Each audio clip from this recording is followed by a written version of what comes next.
Hindi ako ang tunay mong ina. Pero malaki ang utang na loob mo sa akin. Ako lang naman ang nagpagamot sa'yo nung may sakit ka sa puso nung sanggol ka. Kaya pagtatrabahuhan mo yun sa akin hanggang sa malagutan ka ng hininga. At pagbabayaran mo ng dugo at pawis mo. Bakit? Eh lahat ng yaman galing sa iba. Galing sa lahat ng damit na tinahi ko para sa'yo. Kaya siguro naman bayad na ako sa inyo.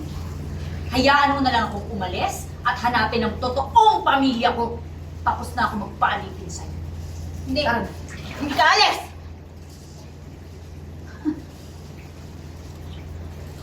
Wala na akong pakialam. Kung magalit ka pa sa akin! Halika dito! Halika dito! Ang namabalay sa'yo! Diyan ka! Dapat matagal ko nang ginawa to!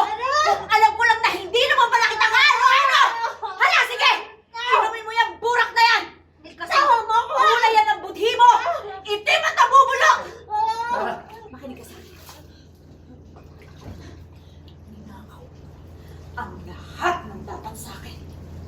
Yung mga tinahi kong damit, yung karapatan ko, yung buhay ko! Kaya ngayon, hindi na ako magpapapi sa'yo! Tayo na natin!